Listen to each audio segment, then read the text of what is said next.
Assalamualaikum warahmatullahi wabarakatuh. Baiklah, di sini gue Iqbal Salam Talib akan menjelaskan tentang pengenalan sistem operasi. Di sini yang pertamanya itu definisi secara umum sistem operasi.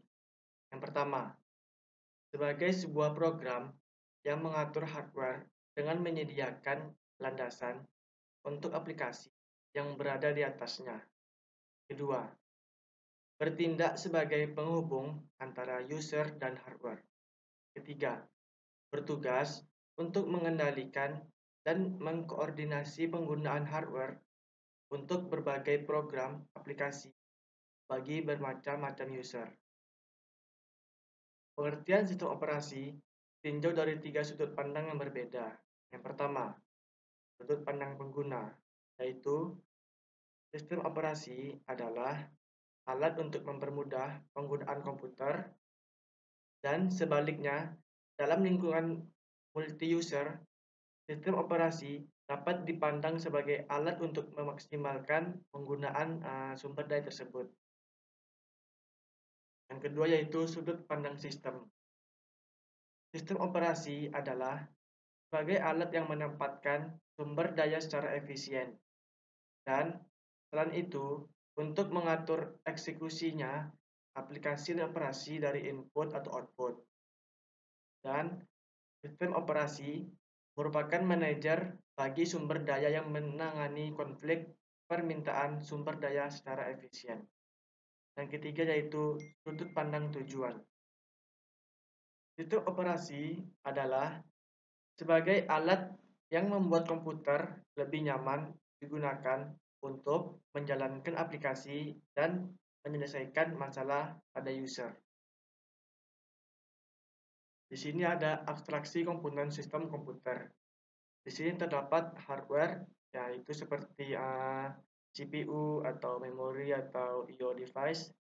Di sini ada sistem operasinya, yaitu terpengaruh besar juga dari hardware. Di sini ada editor atau aplikasi lainnya. Di sini ada user 1 yaitu seperti word processor. Ada user 2 seperti spreadsheet. Ada user 3 seperti compilers dan user 4 kayak text editor atau web browser. Dari bagian komponen sistem komputer, posisi sistem operasi merupakan salah satu komponen utama dari sebuah sistem komputer. Komponen komputer lainnya adalah hardware, software, dan user. Di sini adalah pengertian hardware, penyedia sumber daya untuk komputasi yang dapat dilihat secara fisik dan dapat disentuh. Software, sarana yang memberitahukan hardware apa yang akan dilakukan terhadap hardware tersebut. Dan user yaitu manusia yang menjalankan program atau aplikasi lainnya atau komputer lainnya. Layanan sistem operasi. Pembuatan program. Sistem operasi menyediakan berbagai fasilitas yang membantu programmer untuk membuat program seperti editor, walaupun bukan bagian dari sistem operasi, tapi layanan ini diakses melalui sistem operasi.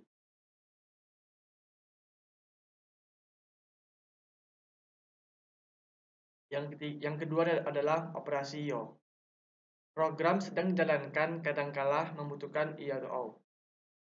Untuk efisiensi dan keamanan, pengguna biasanya tidak dapat mengatur piranti I atau O secara langsung.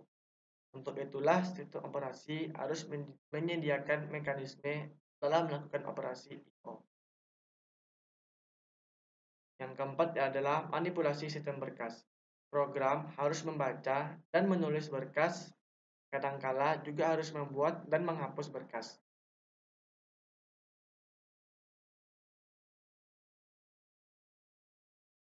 Jenis-jenis sistem operasi yaitu DOS atau Disk Operating System, ada Windows, Macintosh, OS atau Operating System, Unix. Di sini yang pertama DOS merupakan sistem operasi yang pertama kali digunakan hingga saat ini. DOS dibagi menjadi tiga, yakni DR-DOS dibuat oleh perusahaan Digital Research pada tahun 1988 dari hasil transformasi kontrol program atau monitor oleh Cory Gildan. Sistem operasi ini digunakan pada komputer Pentium. Yang kedua ada PC-DOS, dirancang dan dibuat oleh perusahaan Microsoft Corp. Namun, dengan dikeluarkannya sistem operasi Windows, sistem ini sudah jarang atau tidak digunakan lagi pada saat ini.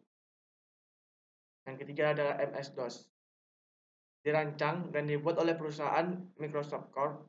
Sistem operasi ini digunakan hingga saat ini dan terus berkembang versinya sesuai dengan kebutuhan yang ada. Yang kedua ada Windows, dirancang oleh Microsoft Corp. Pada awalnya dibuatnya Windows bukan merupakan sistem operasi karena Windows versi 3X untuk menjalankan masih bergantung pada sistem operasi DOS. Yang ketiga ada Macintosh.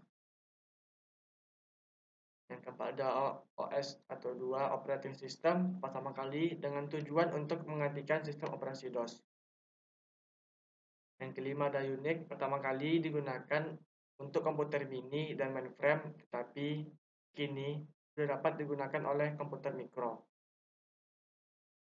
Sekian, mohon maaf bila ada kesalahan. Wassalamualaikum warahmatullahi wabarakatuh.